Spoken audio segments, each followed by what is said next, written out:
আল্লাহ পাক রব্বুল আলামিন 1000 কোটি টাকার মালিক হয়ে সেগুলো ভোগ করে কবরে যেতে পারবে না। তার পরবর্তী প্রজন্ম সেগুলোর মালিক হবে। কিন্তু কোন রাস্তায় ইনকাম করলা এটার জন্য তোমাকে পাই টু পাই আল্লাহর দরবারে জবাব দিতে হবে। প্রত্যেকটি মানুষ আল্লাহ যদি কাল কিয়ামতের ময়দানে জবের জন্য আটকায় দেয়, পৃথিবীর এমন কোনো মানুষ নাই সেখান থেকে ছোটার। আর আল্লাহ পাক রব্বুল আলামিন যদি বলেন বান্দারে আমি তোমাকে মাফ করে দিলাম, ওই ব্যক্তি আল্লাহর দরবারে সেই দিন হয়ে যাবে পরিগণিত। ওই ব্যক্তি আল্লাহর দরবারে সেই দিন হয়ে যাবে শ্রেষ্ঠ ব্যক্তিতে পরিণত হয়ে যাবে, যেই দিন আল্লাহ বলবে বান্দা আমি তোমাকে মাফ করে দিয়েছি, জাহান্নাম থেকে মুক্তি করে দিয়েছি, তোমার হিসাব আমি নিব না, বিনা হিসাবে তুমি আমার জান্নাতের মেহমান হয়ে যাও। এই কথাটা কাদেরকে বলবেন? ওই সমস্ত মানুষদেরকে বলবেন যারা পৃথিবীতে বিনয় এবং বিনম্রতার সাথে তাদের জীবনযাপন করবে, মানুষের ক্ষতি করবে না, মানুষের অন্যায় অপরাধের ভিতরে শামিল হবে না। দেখেন আপনি যেইভাবে মানুষকে ক্ষতি করেন না কেন, আপনাকে আল্লাহ পাক রব্বুল আলামিন পাকড়াও করে ফেলবে। কারণ কি? আপনি মনে মনেও যদি মানুষের ক্ষতির জন্য শখ আঁকতে থাকেন, আল্লাহ পাক এই কথাটাই সূরাতুল কফের ভিতরে আল্লাহ পাক উল্লেখ করে দিলেন। আল্লাহ পাক রব্বুল আলামিন বললেন وَلَقَدْ خَلَقْنَا الْإِنسَانَ وَنَعْلَمُ مَا تُوَسْوِسُ بِهِ نَفْسُهُ وَنَحْنُ أَقْرَبُ إِلَيْهِ مِنْ حَبْلِ الْوَرِيدِ। তোমার অন্তরের ভিতরে যা কিছু লালিত হয়, তোমার অন্তরের ভিতরে যা কিছু দূরিত হয়, যা কিছু শখ আঁকো না কেন, সেগুলো আমি আল্লাহ রব্বুল আলামিন জানি। শুধু জানি না বান্দারে, আমি তোমার সাহার যেই ঘেটির উপরে তোমার দেহটা, যেই রগের উপরে তোমার মাথাটা দাঁড়ানো, সেই সাহা রগের চাইতে অতি নিকটে আমি রয়েছি। জোরে জোরে বলি সুবহানাল্লাহ। হাল আতা আলাল ইনসানি হিনুম মিনাদ দাহরি লাম ইয়াকুন শাইআন মাযকুরা। হে পৃথিবীর মানুষ, তোমরা পৃথিবীতে আসার আগে দুনিয়ার কোনো উল্লেখযোগ্য বিষয়বস্তু হিসেবে পরিগণিত। তোমার নাম ছিল না, তোমার পরিচয় ছিল না, তোমার বাবার নাম ছিল না, কিছুই ছিল না। আমি আল্লাহ রব্বুল আলামিন অনস্তিত্ব থেকে তোমাকে অস্তিত্বে এনে এক ফোঁটা নাপাক পানি দিয়ে আমি সৃষ্টি করে তোমাকে পৃথিবীতে আসার মতো, পৃথিবীর আলো দেখার মতো সুযোগ আমি আল্লাহ রব্বুল আলামিন তৈরি করে দিলাম। জোরে বলি সুবহানাল্লাহ। আল্লাহ পাক বলেন যে আমি তোমাদেরকে যে গাইডলাইন দিলাম, এই গাইডলাইন অনুযায়ী যদি তোমরা তোমাদের জীবনকে পরিচালিত করতে পারো, তাহলে তোমাদেরকে আমি এমন একটি শান্তিময় নিয়ামত দান করব। সেই নিয়ামত হচ্ছে জান্নাতুল ফিরদাউসের অধিবাসী হিসেবে আমি তোমাদেরকে সাব্যস্ত করে দিব। জোরে বলি সুবহানাল্লাহ। আল্লাহ পাক রব্বুল আলামিন সন্তুষ্ট হয়ে যদি আল্লাহ পাক আমাকে জাহান্নামও দেয়, এটি আল্লাহর কাছে প্রাপ্য।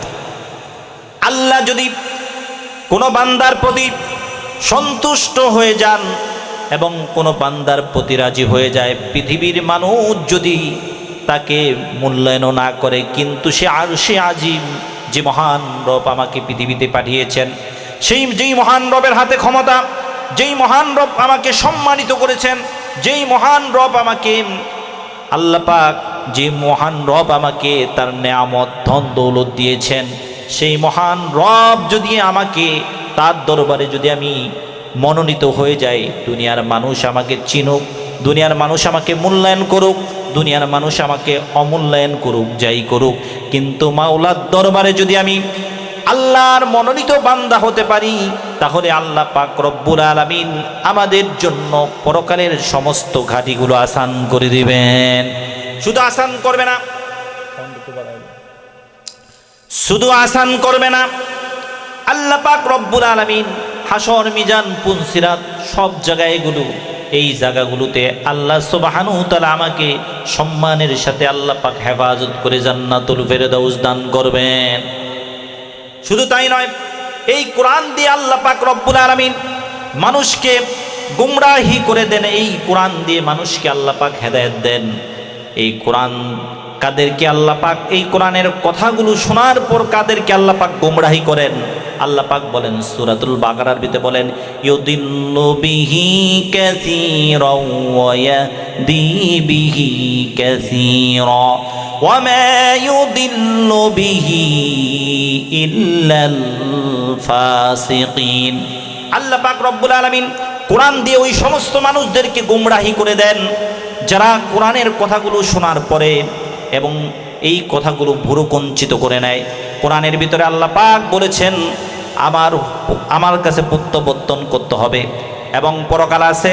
এই দুনিয়া নয়, এমন একটি এই দুনিয়া একদিন শেষ হয়ে যাবে। এই দুনিয়া ছিল না, আমি আল্লাহ রাব্বুল আলামিন তোমাদের বসবাসের জন্য তৈরি করেছি।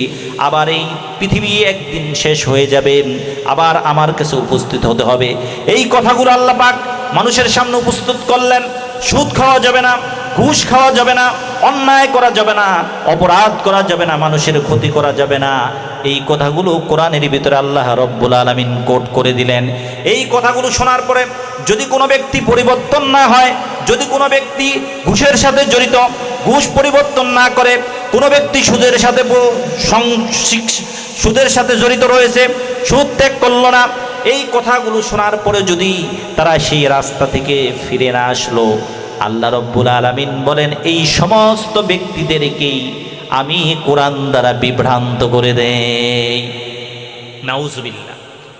আর ওই সমস্ত মানুষদেরকে কোরআন দিয়ে আমি হেদায়েত দিয়ে দেই যেই সমস্ত মানুষগুলো আমার কোরআনের কথাগুলো শোনার পরে বলেছে, আল্লাহ বলেছেন যে নাফরমানি করা যাবে না, আল্লাহ বলেছেন যে সীমালঙ্ঘন করা যাবে না, বলার সঙ্গে সঙ্গে বান্দা পরিত্যাগ করে দিল।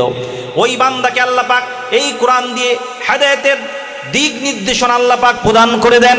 কিন্তু আল্লাহ পাক ফাসেক সম্প্রদায় যারা ফাসেক, এই কথাগুলো শোনার পরে একঘামি করে। দেখবেন পৃথিবীতে মানুষের সমাজের ভিতরে এমন কিছু মানুষ রয়েছে, আপনি হাজারো যুক্তি তর্ক যাই উপস্থাপন করেন না কেন, সেগুলোকে তারা একঘেয়েমি করে নিজেরটাকেই সত্য বলে প্রমাণিত করবে। আল্লাহ রাব্বুল আলামিন এই সমস্ত ফাসেক ফুজ্জারকে আল্লাহ রাব্বুল আলামিন কোরআন দ্বারা হেদায়েত শূন্য হেদায়েত থেকে বঞ্চিত করে বলে দেন।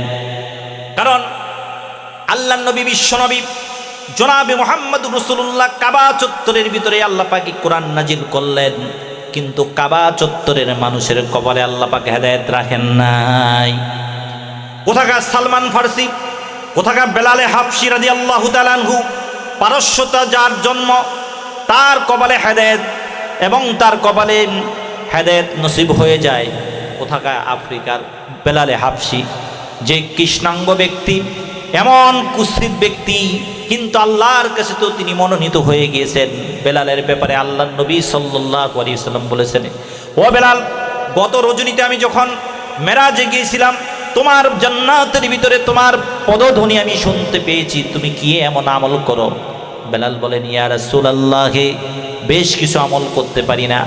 যখন আমার পেশাব পায়খানার প্রয়োজন হয়, আমি ওযু করে মসজিদের ভিতরে গিয়ে দুই রাকাত তাহিয়াতুল মসজিদ নামাজ আদায় করি, এই আমলটা করি। আল্লাহ নবী শুনে বলেন, বেলাল রে, তুমি এই আমল ছেড়ে দিও না। কিন্তু আমরা হাজারো মনে করি নিজেকে, অনেক নামাজ পড়ে মনে করি বুজুর্গ হয়ে গিয়েছি। পৃথিবীতে এমন সাহাবায়ে কেরামের ভিতরে এমন সাহাবী রয়েছে যে জীবনে এক ওয়াক্ত নামাজ পড়ে নাই, সে তো আল্লাহর জান্নাতি। সাহাবায়ে কেরামের ভিতরে এমনও সাহাবী রয়েছে জীবনে এক ওয়াক্ত নামাজ পড়ে নাই, ইসলাম গ্রহণ করেছেন, জিহাদের ময়দানে চলে গিয়েছেন, ওক্ত আসার আগেই তিনি শহীদ হয়ে গিয়েছেন। এই সাহাবী আল্লাহর জান্নাতে জোরে বলে সুবহানাল্লাহ। আবার অনেক সাহাবী রসুলের পিছে নামাজ পড়েছেন, কিন্তু শেষ মুহূর্তে রসুলের সাথে ইফতার করেছেন, রসুলের সাথে জানাজায় শরীক হয়েছেন, রসুলের সাথে ঈদের নামাজ পড়েছেন, রসুলের সাথে জুম্মার নামাজ পড়েছেন, কিন্তু তার ভিতরে নিফাকি থাকার কারণে আল্লাহ রাব্বুল আলামিন ঈমান হারা করে পৃথিবী থেকে বিদায় করে দিয়েছেন। এই জন্য আমরা অল্প যা আমলই করি, এটা যদি আল্লাহর রবকে সন্তুষ্ট করার লক্ষ্য হয়ে থাকে, লৌকিকতার ইবাদত না হয়ে থাকে, তাহলে এই ইবাদতও কিয়ামতের ময়দানে আল্লাহ পাক রব্বুল আলামিন পাহাড় উহুদ পাহাড় পরিমাণ ভারী করে আমার আমলের পাল্লাকে ভারী করে দিবে। জোরে বলি সুবহানাল্লাহ। যেই কথা বলতেছিলাম, যারা ইসলামের বিধিবিধান নিয়ে তুচ্ছ তাচ্ছিল্য করবে, আল্লাহ সুবহানাহু ওয়া তাআলা পৃথিবীতে তাদের যত বড় ক্ষমতা হোক না কেন, পৃথিবীতে যত দাপটশালী ব্যক্তি হোক না কেন, আল্লাহর কাছে তাদের দাম ছাতা মাতারও হবে না। এমনও লোক পৃথিবীতে আছে দুনিয়াতে তারা অখ্যাত কিন্তু আসমানে বিখ্যাত। আবার এমন মানুষ আছে দুনিয়াতে বিখ্যাত, আসমানে তাদের কোনো আলোচনাই হয় না। আপনি কোন জীবন গ্রহণ করবেন? যেই আমার রব যদি আমাকে আসমানে আলোচনা করে, এর চেয়ে সৌভাগ্য আর হতে পারে? সৌভাগ্য আর হতে পারে না। সুতরাং এই জন্য হেদায়েতটা এমন আল্লাহ পাকের পক্ষ থেকে নেয়ামত। এই হেদায়েত আল্লাহর কাছে চেয়ে নিতে হয়। পৃথিবীর অসংখ্য দাম্ভিক লোকেরা দেখবেন ওয়াজ মাহফিলের ভিতরে দ্বীনের আলোচনা যখন হয় তখন তারা বসে না, তারা দেখবেন বিভিন্ন মেলা বাণিজ্যের ভিতরে সভাপতি হয়ে বসে থাকে, বিভিন্ন গান বাজনার ভিতরে সভাপতি হয়ে বসে থাকে।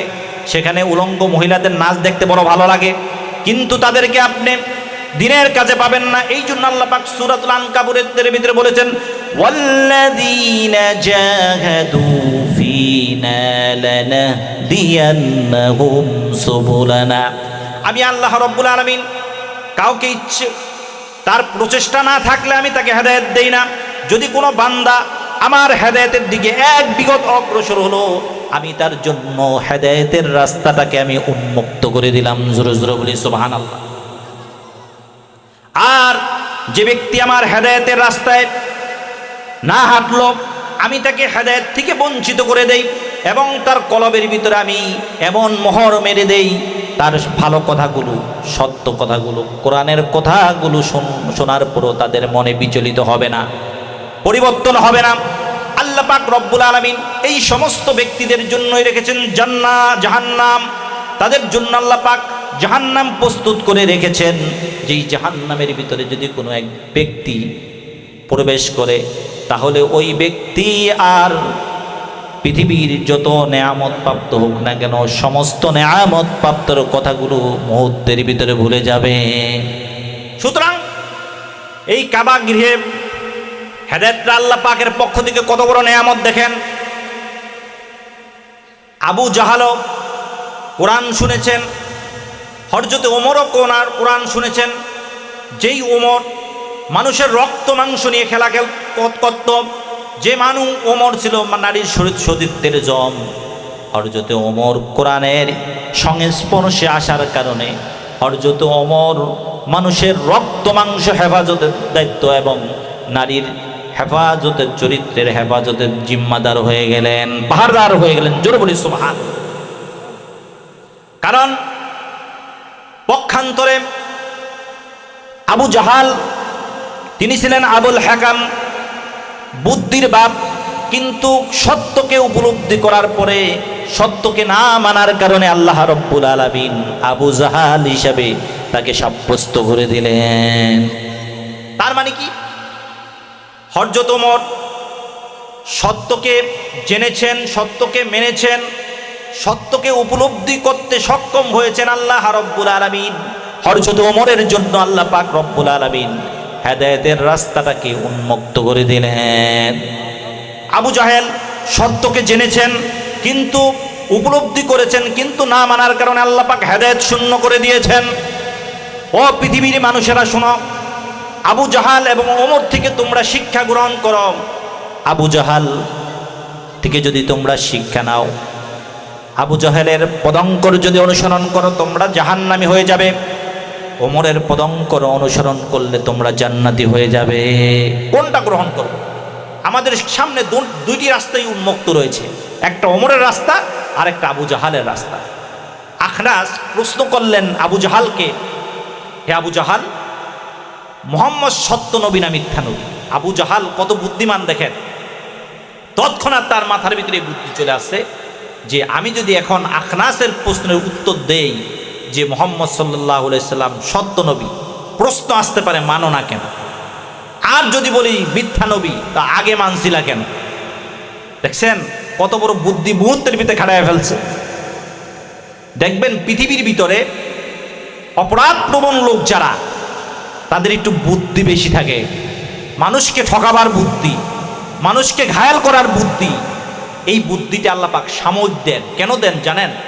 এই জন্য দেন ওকে দুনিয়াতে একটু বুদ্ধি খাটায়া মানুষের লানতগুলো তার মাথায় জমা কর। কারণ সাদ্দাত এক ব্যক্তির লানতে আল্লাহ পাক তাকে এক ব্যক্তির লানতে, এক মেয়ে লোকের লানতের কারণে তার নির্মিত জান্নাতের ভিতরে প্রবেশ করতে পারে নাই, আল্লাহ পাকের গজব তার উপর নিপীড়িত হয়ে গিয়েছে। আর যেই সমস্ত মানুষগুলো আল্লাহ পাক বুদ্ধি দিয়েছেন, বিবেচনা দিয়েছেন, এই বুদ্ধিকে সঠিক রাস্তায় না ব্যয় করে নিজেদের ক্রেডিট মনে করে, নিজেদের বরাত্ব মনে করে মনিব এবং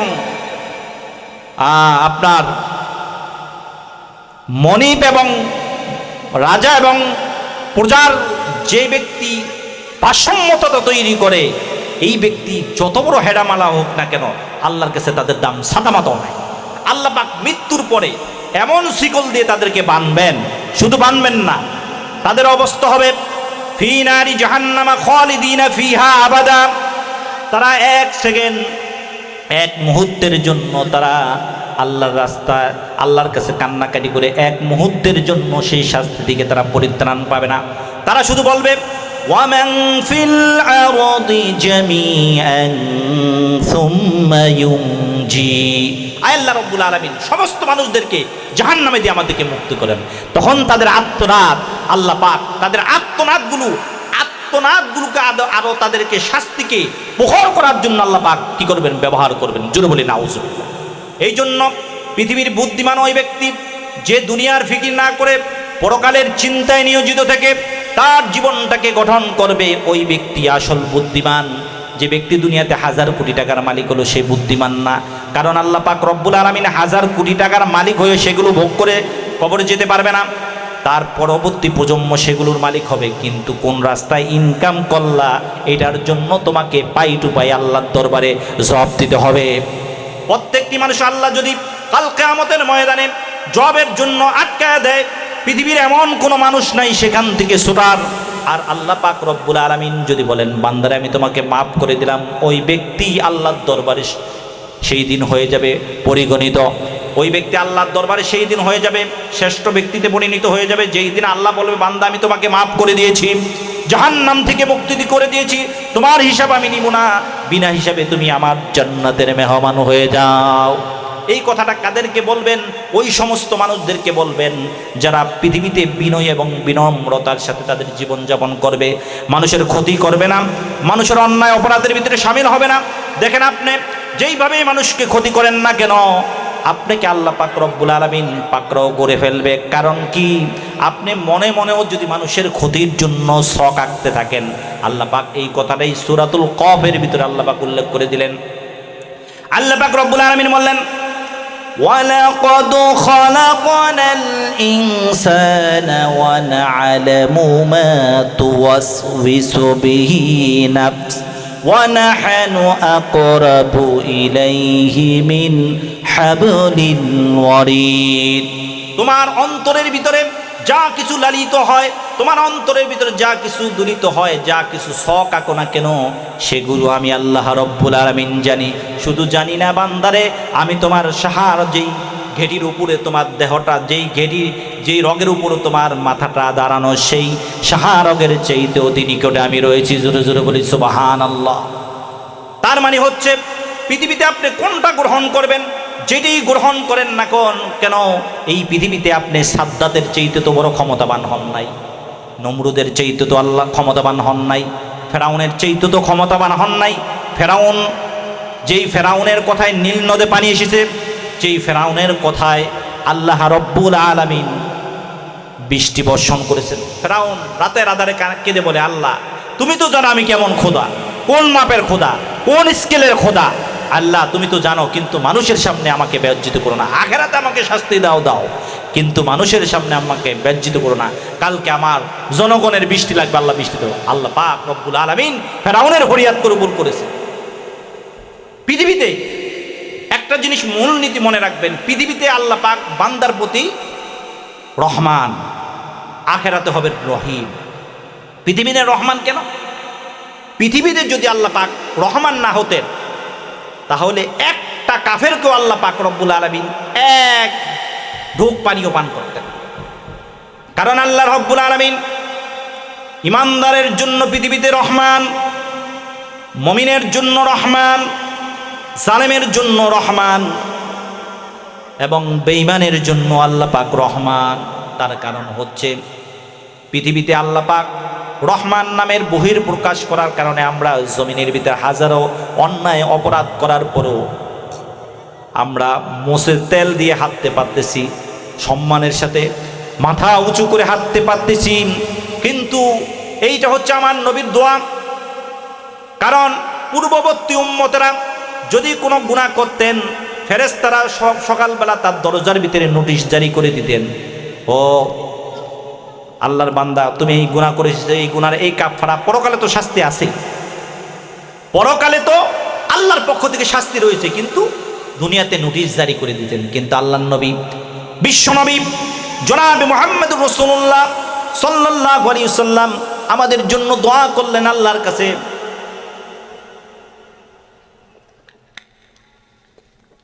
দোয়া করলেন, আয় আল্লাহ পূর্ববর্তী উম্মতেরা যেরকম তাদের গুনার কারণে আল্লাহ দুনিয়াতে সাথে সাথে তুমি গ্রেফতার করেছ, কিন্তু আল্লাহ আমার উম্মতকে আল্লাহ গুনাহার কারণে তুমি পৃথিবীতে শাস্তি দিও না। আল্লাহ রব্বুল আলামিন দোয়া কবুল করেছেন। দ্বিতীয় আরেকটি দোয়া করেছেন, আল্লাহ রব্বুল আলামিন যে ইসলামের উপর যাতে অন্য ধর্ম পৃথিবীতে গালেব না হতে পারে, বিজয় না হতে পারে, আল্লাহ পাক সেই দোয়াটাও কবুল করলেন। সুবহানাল্লাহ বলবেন না? সেই দোয়াটাও আল্লাহ কবুল করলেন। আরেকটা দোয়া করলেন, আল্লাহ আমার উম্মতের ভিতরে যে মতানক্য রয়েছে, ইখতিলাফ রয়েছে, আল্লাহ তুমি এটা দূরীভূত করে দাও।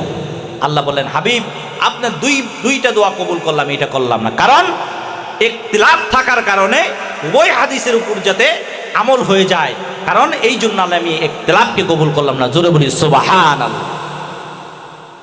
মতানক্য এক জিনিস, মতবিরোধ আরেক জিনিস।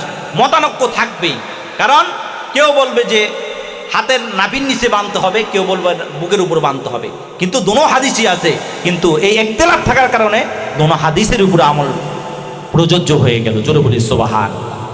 কারণ আজকে আমরা পৃথিবীতে অপরাধ করতেছি আর মোচের তেল দিয়া ঘুরে বেড়াচ্ছি, এটা আমাদের কর্তৃত্ব না। যার রসুলায় সিন্নি খাইলা মোল্লা চিন্না, তার মানে এটা আমার রসুলের দোয়া। আর রসুল যদি দোয়া না করতেন, পূর্ববর্তী উম্মতদেরকে আল্লাহ পাক যেইভাবে দুনিয়াতে গ্রেপ্তার করতেন, পরকালে তো শাস্তি রয়েছে, আপনারা আমার একই পরিণত হয়ে যেত। সুদের ব্যবসা করেন, ঘুষ খান, আর সমাজের ভিতরে সিনা টান করে ঘুরে বেড়ান, আল্লাহ পাক রব্বুল আলামিন চেহারাকে বিকৃত করে দিত। আল্লাহ পাক ঘুষ খাও আর সিনা টান করে মানুষকে উপদেশ প্রদান করো, আল্লাহ পাক রব্বুল আলামিন সঙ্গে সঙ্গে তোমার চেহারাকে আল্লাহ পাক বিকৃত করে দিবে। সুদ খাও আবার বড় বড় কথা বলো, আল্লাহ পাক চেহারাকে কি করতো? বিকৃত করে দিতেন। আল্লাহ পাক তোমার রসুল তোমার জন্য দোয়া করার কারণে আজকে আল্লাহ পাক এত অপরাধ করতেছো, আল্লাহ পাক দুনিয়াতে ধরতেছেন না, কিন্তু আল্লাহ পাক কাউকে ছেড়ে দিবেন না। এই পৃথিবীতে আল্লাহ পাক রব্বুল আলামিন মানুষকে সাথ দিয়েছেন, কিন্তু পৃথিবীতে আল্লাহ পাক কাউকে ছেড়ে দেন না। প্রত্যেকেরই আল্লাহ পাক সাহায্য করেছেন, কিন্তু বর্তমানে মানুষের চারিত্রিক এত অবক্ষয় হয়েছে, মানুষের ভিতরে নীতি নৈতিকতা হারিয়ে গিয়েছে, মানবতা হারিয়ে গিয়েছে। মানুষ স্বার্থের জন্য আপনাকে ব্যবহার করবে, স্বার্থ শেষ আপনাকে লাথি মেরে ছুড়ে দেবে। এই জন্য পৃথিবীর মানুষ তো বোকা, কারণ তুমি মানুষের পিছনে না ঘুরে রবের পিছনে ঘুরো, তোমার সম্মান ইজ্জত আল্লাহ পাক আকাশ চুম্বি করে দেবে। জোরে বলি সুবহান। তার মানে হচ্ছে আল্লাহ রাব্বুল আলামিন যদি কোনো ব্যক্তি মানুষের দাসত্ব, মানুষের গোলামি না করে যদি রবের গোলামি করে, আল্লাহ রাব্বুল আলামিন তাদের জন্য ফালা খাউফুন আলাইহিম ওয়ালা হুম ইয়াহজানুন, কবর, হাসর, মিজান, পুনসিরাত আল্লাহ রাব্বুল আলামিন তাদের জন্য আসান করে দিবেন। শুধু আসান করবেন না, আল্লাহ রাব্বুল আলামিন কবর, মিজান, পুনসিরাতে আল্লাহ পাক তাদেরকে বিনা সোয়ালে আল্লাহ পাক জান্নাতুল ফেরদাউসের মেহমান বানায় দিবেন। আর আপনি মানুষের গোলামি করবেন, আপনাকে গোলাম বানিয়ে রাখবেন। আপনি যখন রবের গোলামি করবেন, আল্লাহ পাক রব্বুল আলামিন আপনার মান মর্যাদা এত বাড়াবেন, সমস্ত মানুষকে আপনার অনুগত করে দিবে। আর মানুষের গোলামি করবেন, আল্লাহ পাক আপনাকে গোলাম বানিয়ে পৃথিবীতে রাখবেন। আল্লাহ সুবহানাহু ওয়া তাআলা এই পৃথিবীতে যে যেটা গ্রহণ করতেছে, আল্লাহ সেটাইকে সহজ করে দেয়। আপনি যদি ভালোটা গ্রহণ করতে চান, আপনাকে ভালো রাস্তা আল্লাহ পাক উন্মুক্ত করে দেবে। আপনি যদি শয়তানি রাস্তা বেছে নিতে চান, আল্লাহ পাক আপনার শয়তানি রাস্তাকে আরো প্রশস্ত করে দিবেন। করো, সুযোগ করো। দেখেন, নমরুদ নিজেকে খোদা বলে দাবি করেছে। সেই নমরুদকে আল্লাহ পাক এক মাসে দিয়ে জুতা পিটা করে দুনিয়া থেকে বিদায় করে দিয়েছেন। এটাই ইতিহাস। এখান থেকে শিক্ষায়, এই কোরআনের ইতিহাস থেকে ও পৃথিবীর মানুষেরা, কিয়ামত পর্যন্ত আগত মানুষেরা, তোমরা শিক্ষা গ্রহণ করো। কিভাবে আমি নমরুদ নিজেকে খোদায়িত্ব দাবি করেছেন, সেই নমরুদকে আমি জুতা পিটা করে পৃথিবী থেকে বিদায় করে দিয়েছি। নমরুদকে আমি জুতা পিটা করে পৃথিবী থেকে বিদায় করেছি।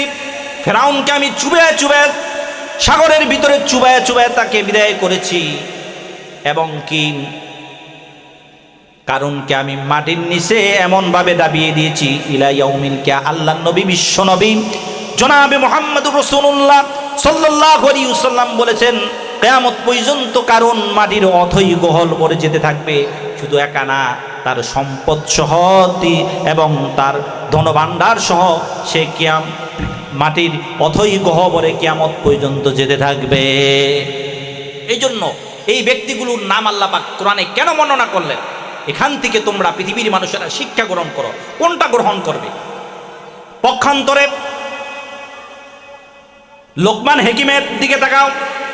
আল্লাহ পাক রব্বুল আলামিন, লোকমান হাকিম কোনো নবী ছিলেন না, কোনো পয়গাম্বর ছিলেন না, কিন্তু আল্লাহ পাক রব্বুল আলামিন লোকমান হাকিমকে কত মর্যাদা বানিয়েছেন, এত মর্যাদা দান করেছেন। লোকমান হাকিম তো কত পূর্বের মানুষ ছিলেন, এই যুগের মানুষ না। মুহাম্মদ রাসূলুল্লাহ সাল্লাল্লাহু আলাইহি ওয়াসাল্লামের যুগের মানুষ ছিলেন না, সে ছিলেন আরো পূর্বের মানুষ। কিন্তু আল্লাহ রব্বুল আলামিন এত সম্মানিত করলেন, এত মর্যাদার আসনে আল্লাহ পাক আদিষ্ঠিত করলেন। তার নামকরণে আল্লাহ পাক এমন একটি সূরা নাজিল করে পৃথিবীর মানুষদেরকে কিয়ামত পর্যন্ত মানুষেরা শুনে রাখো। তোমরা কি ফেরাউনের নীতি অবলম্বন করবা, নমরুদের নীতি অবলম্বন করবা, নাকি সাদ্দাতের নীতি অবলম্বন করবা? কোনটা করবা? তোমরা যদি সাদ্দাতের নীতি অবলম্বন করো, তাহলে তোমাদের সাদ্দাতের সাথে হাসর হয়ে যাবে। তোমরা যদি লোকমান হাকিমের নীতি নৈতিকতা এবং যদি অবলম্বন করো, তাহলে লোকমান হাকিমের সাথেই তোমাদের জান্নাত নসিব হয়ে যাবে। জোরে জোরে বলি সুবহানাল্লাহ। এই জন্য পৃথিবীতে এই সংক্ষিপ্ত সফর, এই সফর কিন্তু শেষ হয়ে যাবে। কুল্লু মান আলাইহা ফান ওয়া ইয়াবকা রাব্বুকা যুল জালালি ওয়াল ইকরাম। কারণ সব কিছু ফানাফিল্লা হয়ে যাবে। আমার রব, আমার মহান স্রষ্টা আল্লাহ সুবহানাহু ওয়া তাআলা, তিনি কর্তৃত্ব থাকবে, আর কারো কর্তৃত্ব থাকবে না। সুতরাং এই পৃথিবীর সংক্ষিপ্ত সফর কিন্তু আমাদের ফুত হয়ে যাবে, যে কোনো মুহূর্তে সফর শেষ হয়ে যাবে। কিন্তু আমাদেরকে পরকালের জন্য আমাদেরকে ব্যালেন্স নিয়ে আল্লাহর দরবারে যেতে হবে। দেখেন, দুনিয়াতে আপনি ভালোভাবে চলার জন্য ব্যাংক ব্যালেন্সের প্রয়োজন হয়, কিন্তু যে অবাধ জিন্দেগি, দুনিয়ার জীবনের তুলনায় আখেরাতের 1 সেকেন্ডও না। আপনি 100 বছর দুনিয়াতে আল্লাহ পাক খায়াত দিলেন, কিন্তু আখেরাতের তুলনায় 1 সেকেন্ডেরও সময়। কারণ কিয়ামতের দিন ইয়াউমিন কানা মিকদারুহু 50 আলফ সানা, কিয়ামতের দিন একদিন হবে 50,000। দুনিয়ার গণনা করতে করতে 50,000 বছর যেরকম লম্বা হয়, কিয়ামতের ময়দানে, হাসরের ময়দানে একটা দিন হবে সেরকম ইয়াউমিন কানা মিকদারুহু 50 আলফ সানা, 50,000 বছর লম্বা হবে একদিন। তাহলে আপনি 100 বছর দুনিয়াতে বাঁচলেন, আখেরাতে সময় কতটুকু? 1 সেকেন্ড।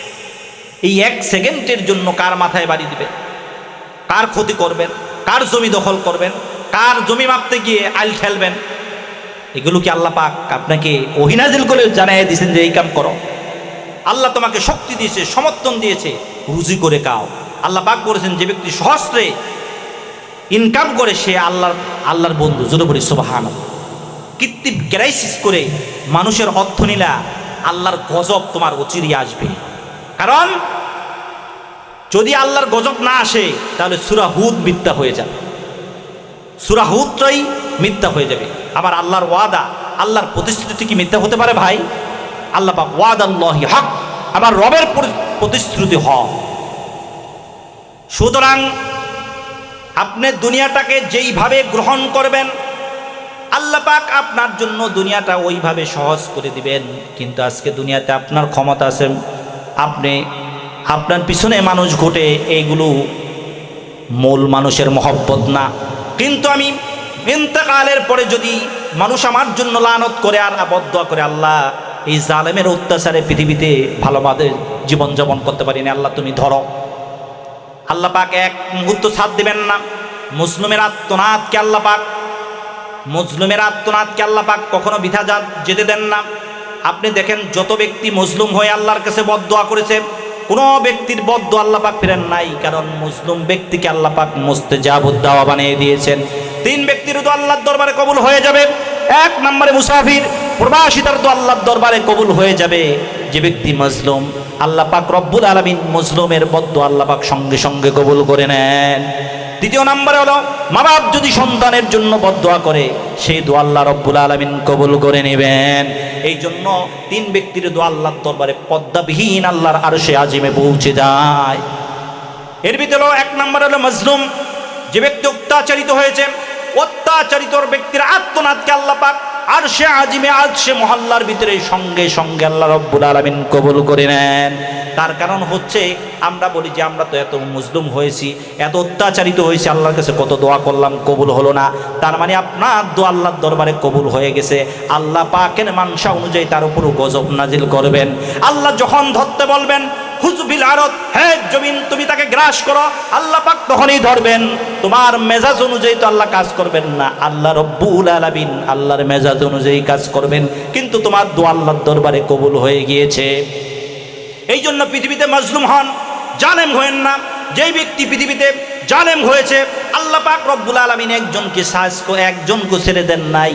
ফেরাউনের দিকে তাকান, নমরুদের দিকে তাকান, হামামের দিকে তাকান, সাদ্দাতের দিকে তাকান, আল্লাহ পাক রব্বুল আলামিন সেই কথাটাও আল্লাহ সেটাও বাদ দেন, এটা তো অনেক অতীতের কথা। বিভিন্ন দেশের দিকে তাকান, আল্লাহ পাক কিভাবে জালেম সম্প্রদায়কে কিভাবে আল্লাহ পাক দুর্বৃত করে দিয়েছে। এই জন্য মুসলিমের আত্মনাদ থেকে তোমরা বাঁচো। মুসলিম কি বদদোয়া আছে বাঁচো, কারণ মুসলিম ব্যক্তির দোয়া করতে দেরি, আল্লাহর আরশে পৌঁছাইতে দেরি না। সুতরাং দুনিয়াতে তোমার ক্ষমতা আছে, দাপট আছে, তুমি যা কিছু করলা, কিন্তু রবের ধরা তো ইন্না বাদশা রব্বিকা লাশাদীদ, তোমার রবের ধরা বড় মাত্র। তোমার রব সাথ দেয় কিন্তু ছেড়ে দেন না। কখন আল্লাহ পাক ধরবেন এটা আল্লাহ পাকই ভালো জানেন। এই জন্য যাই কথা বলছিলাম, আল্লাহ পাক রব্বুল আলামিন কোরআনুল কারীম দিয়ে মানুষকে বিভ্রান্ত করেন। এই সমস্ত মানুষদেরকে তারা কোরআনের কথাগুলো শোনার পরও তাদের জীবনের ভিতরে পরিবর্তন আনে না। কারণ কি? তারা বলে যে আলেমরা বলবে আমাদের কাছ এই আমরা নীতি অনুযায়ী যদি না চলি তাহলে আমাদের পকেট ভরবে না। আল্লাহ পাক রব্বুল আলামিন টাকাটা মূল সম্পদ না, মূল সম্পদ হলো আপনি যতটুকুন খেলেন, যতটুকুন পড়লেন, আর যতটুকুন আমল করে আল্লাহ রাস্তায় দান করে কবরে গেলেন, এটাই মূল সম্পদ। হাজার কোটি টাকার মালিক দেখেন, হাজার কোটি টাকার মালিকেরা যেই স্থানে দাফন করা হয়, একজন রিস্কাওয়ালাকে সেই স্থানে দাফন করা হয়। কারণ পৃথিবীর সফলতা মূল সফলতা না, পৃথিবীর ব্যর্থতাও মূল ব্যর্থতা না, পরকালের সফলতা হলো মূল সফলতা। পরকালে যদি আল্লাহ পাক রব্বুল আলামিন বলেন বান্দা আমি তোমাকে মাফ করে দিয়েছি, এটি মূল সফলতা। কিয়ামতের ময়দানে এক শ্রেণীর মানুষের আমল নামার ভিতরে কোনো গুনাহ নাই, শুধু নেক আর নেক। তাদের আমল নামার ভিতরে কোনো গুনাহ নাই, শুধু নেক। তাদের এই সমস্ত ব্যক্তিদের আমল নামা, বলেন তো দেখি, এই সমস্ত ব্যক্তিদের আমল নামা হাসরের ময়দানে মাপা লাগবে কি না? এক শ্রেণীর মানুষের আমল নামা শুধু নেক, বদ নাই, একটা গুণও নাই, এই আমল নামা মাপা লাগবে? মাপা লাগবে না, কারণ এরা বিনা হিসাবে আল্লাহর জান্নাতে। জোরে বলি সুবহানাল্লাহ। এরা কারা? এরা হচ্ছে ওই সমস্ত মানুষ, নবিয়্যিন, সিদ্দিকিন, শুহাদা এবং সালেহিন, ওই সমস্ত ব্যক্তিদের যাদের আমল নামার ভিতরে কোনো নেক বদ নাই, শুধু নেক, কোনো পাপ নাই, শুধু নেক। তার মানে হচ্ছেন ওই সমস্ত ব্যক্তিরা, তারা হচ্ছেন নবীন সিদ্দিকিনগণ। তার মানে হচ্ছে আল্লাহ রব্বুল আলামিন নবীদেরকে সমস্ত গুনাহ থেকে হেফাজত করেছেন, এই জন্য যাতে করে এই প্রশ্ন না উঠতে পারে যে নবীরাও গুনাহ করেছেন, যাতে করে এই প্রশ্ন দুনিয়ার মানুষ করতে না পারে যে দুনিয়াতে নবীরাও গুনাহ করেছেন। এরা হচ্ছেন বিনা হিসাবে আল্লাহর জান্নাতের মেহমান হয়ে যাবে। জোরে বলি সুবহান। আরেক শ্রেণীর মানুষ, তাদের আমল নামার ভিতরে কোনো নেক নাই, শুধু গুনার গুনাহ। ওই সমস্ত ব্যক্তিদের আমল নামা মাপা লাগবে কিনা বলেন? তাদের আমল নামাও মাপা লাগবে না, বিনা হিসেবে তারা আল্লাহর জাহান্নামের মেহমান হয়ে যাবে। তার মানে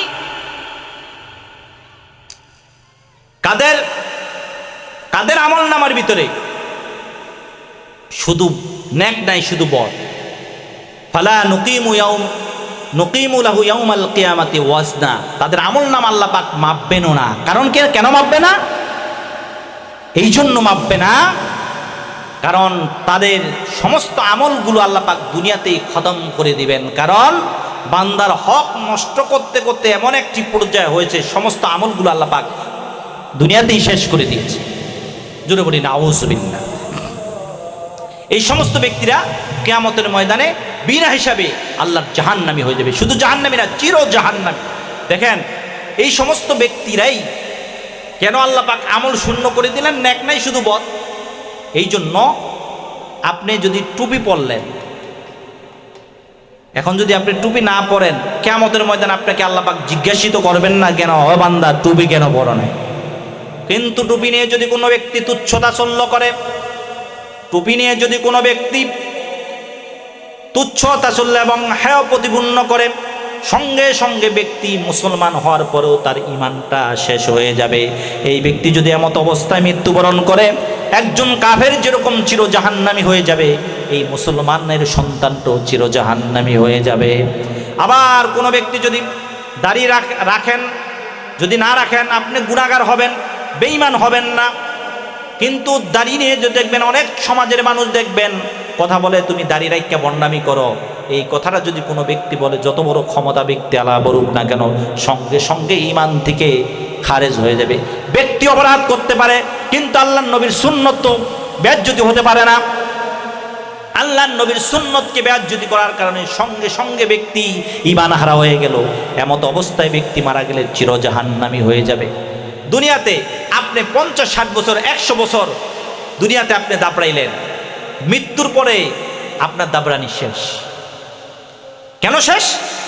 দুনিয়াতে আপনাকে আল্লাহ পাক একটা পরীক্ষা করার জন্য একটা নেয়ামত দিয়েছেন, কিন্তু নেয়ামতটাকে আপনি সঠিক রাস্তায় ব্যয় না করে অন্যায় পথে ব্যবহার করার কারণে আপনার ঈমান হারা করে আল্লাহ পাক দুনিয়া থেকে বিদায় করেন।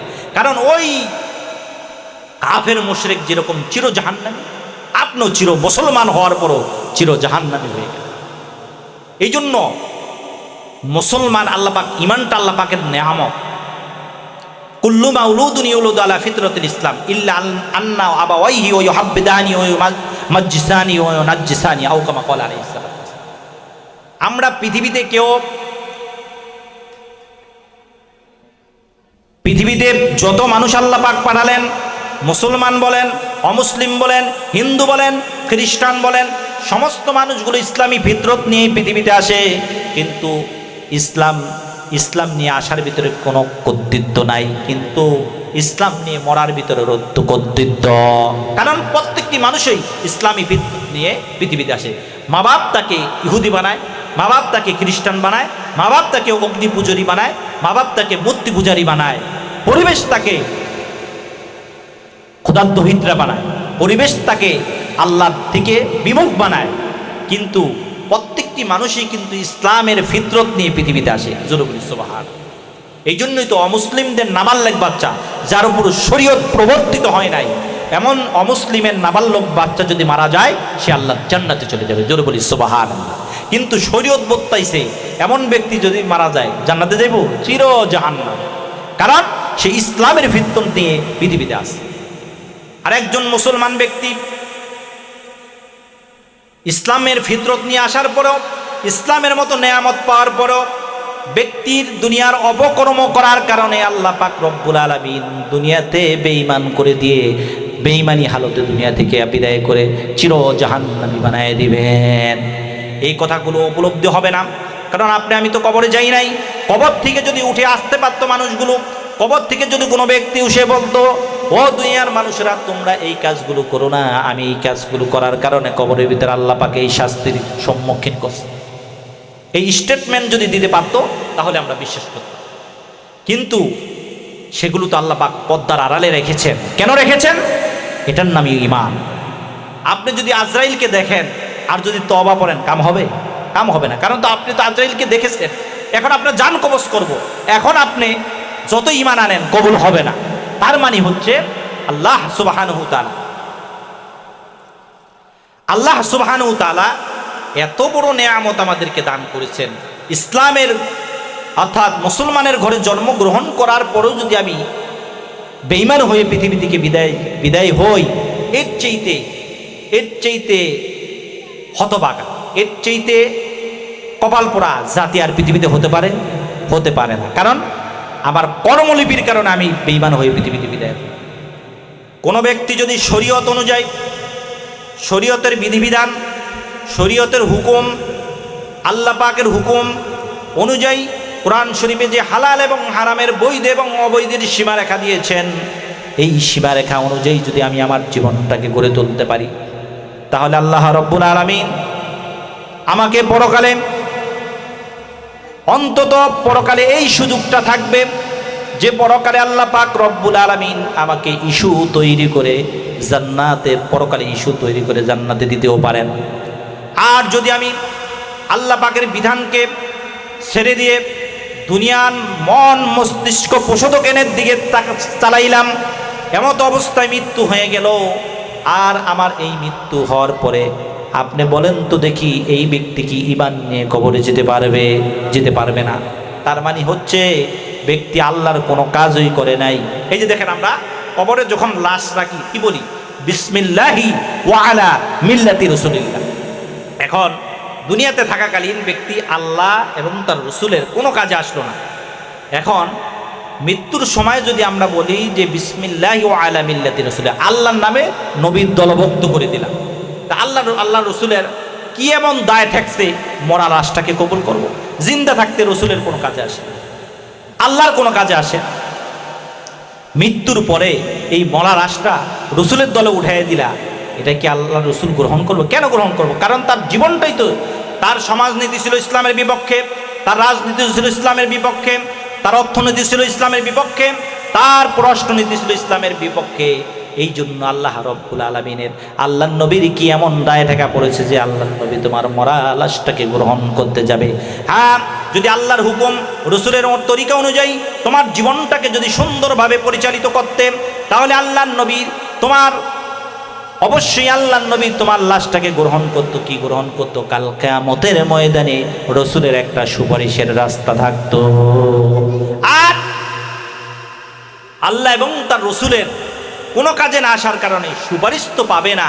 কিয়ামতের ময়দানে আল্লাহ নবী বলবেন, লিমান সুকান, দূর হয়ে যাও, তুমি আমার উম্মত না। তুমি যদি আমার উম্মত হতে, তাহলে তোমার চেহারাটা এরকম নূরে ঝকমক করতো, আর এই নূরের ঝলকালি দেখে আমি তোমাকে সুপারিশ করে আল্লাহর জান্নাতের ভিতর প্রবেশ করাই দিতাম। জোরে বলি সুবহান। সাহাবায়ে কেরাম হচ্ছে আল্লাহর নবীর আমলের মডেল। সাহাবায়ে কেরাম আল্লাহর নবী, বিশ্ব নবী জনাবি মুহাম্মদুর রাসূলুল্লাহ সাল্লাল্লাহু আলাইহি ওয়াসাল্লামকে এতটা ফলো করতেন। আল্লাহর নবী সাল্লাল্লাহু আলাইহি ওয়াসাল্লাম একজন আনসারী সাহাবী এসে বলেন, ইয়া রাসূলুল্লাহ, কিয়ামত কবে? মাতা তাকুমুস সাআ, ইয়া রাসূলুল্লাহ, কিয়ামত কবে হবে?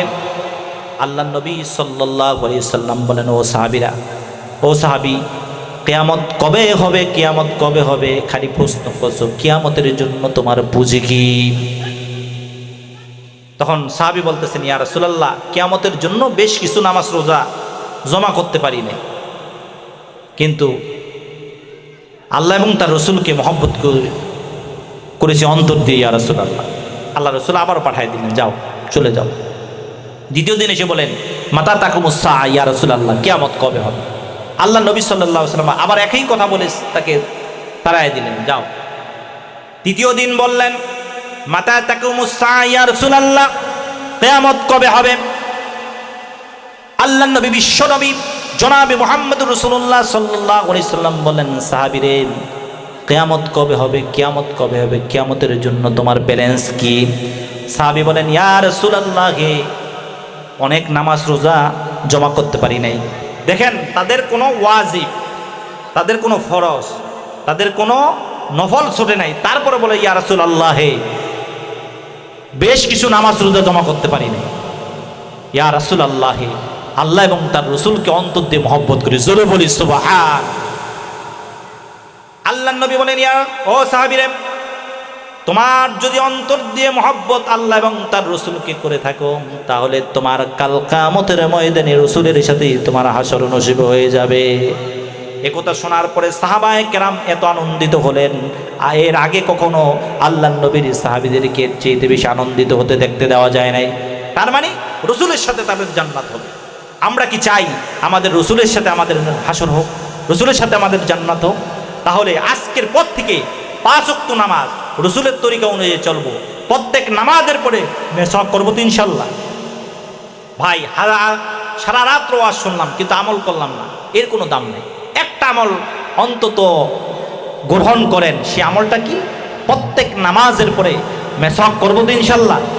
এটার ফজিলত কি দেখেন। কোনো ব্যক্তি যত বড় আল্লাহর ওলি হোক না কেন, যত বড় আল্লাহর মনোনীত ওলি হোক না কেন, কিন্তু ওই ব্যক্তিও গ্যারান্টি দিতে পারবে না মৃত্যুর সময় তার ঈমান নসিব হয়ে যাবে। আব্দুল কাদের জিলানীকে এক ব্যক্তি প্রশ্ন করেছেন, এক বুড়ি মেয়ে লোক, আপনি কি, আপনার দাম বেশি না আমার কুকুরের দাম বেশি? দেখেন আল্লাহ ওয়ালারা দেখবেন যতই আপনি তুচ্ছ তাচ্ছিল্য করেন কিন্তু তারা এর প্রতি উত্তর দিবে না।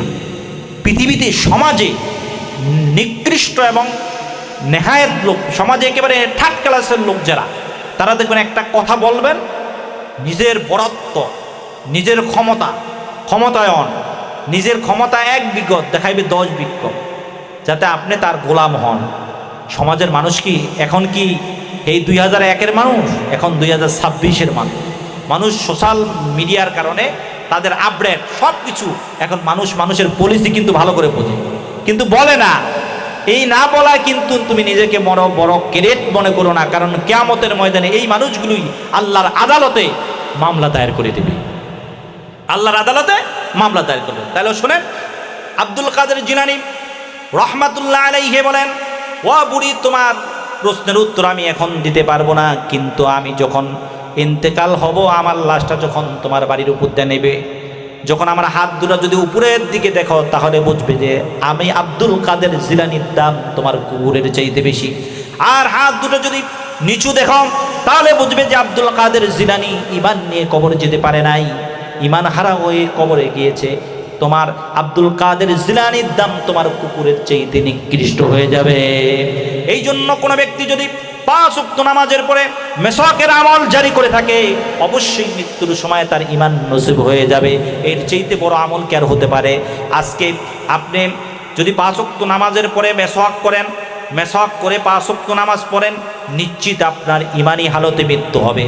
আর যদি আপনি আমলটা ছেড়ে দেন, আপনি গ্যারান্টি দিতে পারবেন না যে আপনি 5 ওয়াক্ত নামাজ পড়ছেন, রোজা রাখছেন, হজ করছেন, যাকাত করছেন, কিন্তু কোন কথায় আপনার ঈমান চলে গেছে সেটা তো আপনি জানেন। আপনি তো ঈমানকে মাপার মতো সেই থিওরি আপনার কাছে নাই, ঈমান মাপার মতো কুষ্টিপাথর তো আপনার কাছে নাই, কোরআনের কুষ্টিপাথর তো আপনার কাছে নাই, আপনি নির্ণয় করবেন কিভাবে? এই জন্য আমরা কি পারবো না ইনশাল্লাহ 5 ওয়াক্ত নামাজের পরে মেসওয়াক করতে?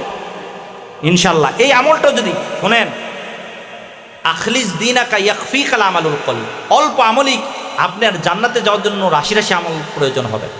অল্প আমলই কিয়ামতের ময়দানে আপনার নাজাতের ওসিলা হয়ে যাবে, যদি আল্লাহকে সন্তুষ্ট করার জন্য করে থাকেন। আপনি উহুদ পাহাড় পরিমাণ নেকি নিয়ে কিয়ামতের ময়দানে অনেক মানুষ উপস্থিত হবে, কিন্তু উহুদ পাহাড় পরিমাণ আমল আর তাদের নেক থাকবে না, কারণ পৃথিবীতে সীমালঙ্ঘন করার কারণে তাদের আমলগুলো আল্লাহ পাক বান্দার হক নষ্ট করার কারণে আখিরাতেই তাদের পণ্ড হয়ে যাবে, হাসরের ময়দানেই পণ্ড হয়ে যাবে। সমাজকে এই যে আমি বললাম কিছুক্ষণ আগে যে একটা মানুষ অন্যায় করলো, কিন্তু অন্যায় দেখেও মুখ দিয়ে বলল না, কিন্তু এটা নিজের বরত্ব প্রকাশ করো না, কারণ এইটা কিয়ামতের ময়দানে এই ব্যক্তি তোমার বিরুদ্ধে আল্লাহর আদালতে মামলা দায়ের করবে। আর এই ব্যক্তি যদি মামলা দায়ের করে ফেলেন, তাহলে সেখান থেকে ছোটার মতো কোনো সুযোগ থাকবে না, কোনো রাস্তা থাকবে না। আল্লাহ যদি কোনো বান্দার প্রতি মামলা দায়েরই করে ফেলেন, আর কোনো বান্দাও যদি মামলা দায়ের করেন, ওই বান্দার হাসরের ময়দানে ছোটার মতো সুযোগ নেই। আমাদের এই সংক্ষিপ্ত জীবনটা আল্লাহ পাক পরীক্ষার জন্য পাঠিয়েছেন। কি পরীক্ষা? আল্লাযী খালাকাল মাউতা ওয়াল হায়াতা লিয়াবলুয়াকুম আইয়ুকুম আহসানু আমালা। আমি তোমাকে জীবন এবং মৃত্যু দিয়েছি পরীক্ষা করার জন্য, কারণ তোমার সামনে তুমি হাজারো অন্যায় করবে, কিন্তু এখানে কেউ বাধা দিবে না। পরীক্ষার হলের ভিতরে ছাত্র যখন পরীক্ষা দেয়, যখন ভুল লেখে, শিক্ষক কিন্তু দেখে, কিন্তু এখানে বলে না যে তুই ভুল লেখতেছ কেন, কারণ তোমার ফলাফল যখন প্রকাশিত হবে, তুমি যেই পরিমাণে মেহনত করছো ওই পরিমাণেই তোমার আমল নামার ভিতরে কি আসবে, নাম্বার আসবে। আল্লাহ পাক দুনিয়াতে আপনি যদি হাজারো নাফরমানি করেন, এখানে কেউ বাধা দেওয়ার কোনো লোক নেই। আপনি যদি আল্লাহর গোলামি, আল্লাহর দাসত্ব করে নিজ জীবনটাকে আল্লাহর রাস্তায় বিলীন করে দেন, এখানে নিষেধ করারও লোক নাই, আছে। কিন্তু ফলাফল হবে কি, ফলাফলটা হবে হচ্ছে পরকালে। যে এই দুনিয়াতে তোমাকে বাধা দেওয়া হয় নাই, এই দুনিয়াতে তোমাকে নিষেধ করা হয় নাই, তুমি অপকর্ম করেছো, অন্যায় করেছো, এই জন্য এই অন্যায় করার কারণে তোমার আমল নামা তুমি নিজে দেখো, এবং তোমার কি ফয়সালা হওয়া দরকার তুমিই বল। কারণ প্রত্যেকে তার আমল নামা হাতে পাওয়ার পরে নিজেই নিজে কোন স্থানের অধিকারী হবে, জান্নাতের না জাহান্নামের, নিজেই সাব্যস্ত করতে পারবে। সুতরাং আল্লাহ পাক যাতে আমাদের ওই পরিস্থিতির শিকার না করেন, আল্লাহ পাক যাতে আমাদেরকে কাল কিয়ামতের ময়দানে বলে, বান্দারে আমি তোমাকে মাফ করে দিলাম, সেই দলভুক্ত করে জোরে বলি সুবহান। শুধু তাই নয়, আল্লাহ পাক রব্বুল আলামিন কাল কিয়ামতের ময়দানে যেই কথাটি বলতেছিলাম, ইস্যু তালাশ করে আল্লাহ পাক রব্বুল আলামিন কাল কিয়ামতের ময়দানে বান্দাদেরকে মাফ করে দিবেন। তারা কারা হচ্ছে? তারা হলো ওই সমস্ত ব্যক্তিরা যারা নাকি দুনিয়াতে আল্লাহ পাকের প্রদর্শিত আইন ও কানুন, প্রদর্শিত আইন ও কানুন মেনে তাদের জীবনটাকে পরিচালনা করেছেন। এই পরিচালনা করতে গিয়ে ভুল ত্রুটি হয়ে গেছে, আল্লাহ পাক রব্বুল আলামিন এই ভুল ত্রুটিগুলোকে ক্ষমা করে দিয়ে বলবে, বান্দারে তোকে এই কামে এই আমলের কারণে আমি তোকে মাফ করে দিই। দেখেন, বাদশাহ হারুনুর রশিদের স্ত্রী কাবা শরীফ থেকে আরাফাতের ময়দান পর্যন্ত হাজিদেরকে পানি পান করাইছে আল্লাহর সন্তুষ্ট করার লক্ষ্যে, কিন্তু আল্লাহ পাক এই আমল কবুল করেন। কিন্তু এই বাদশাহ হারুনুর রশিদের স্ত্রীর আরেকটা আমল আল্লাহ পাক কবুল করছে। সেটা কি? যখন আজান হচ্ছে, আজানের মুহূর্তে তিনি খাবার খাচ্ছিলেন, এমতো মুহূর্তে আজানের ধ্বনি শুনে খাবারটা প্লেটে রেখে মাথার উপরে ওড়নাটা দিলেন। আল্লাহর পাকের পক্ষ থেকে এই আমলটা এত মনোনীত হলেন, এই কারণে আল্লাহ পাক বাদশাহ হারুনুর রশিদের স্ত্রীকে আল্লাহ পাক মাফ করে দিয়েছে। জোরে বলি সুবহান। আল্লাহ পাক এইরকম বিনয়ী বান্দাদেরকে বিভিন্ন ইস্যু তালাশ করে আল্লাহ পাক কিয়ামতের ময়দানে মাফ করে দিবেন। আল্লাহ পাক যাতে এই আলোচনা থেকে যা কিছু শুনলাম এর উপর আমল করার তৌফিক দান করুক, এবং কিয়ামতের ময়দানে যাতে আল্লাহ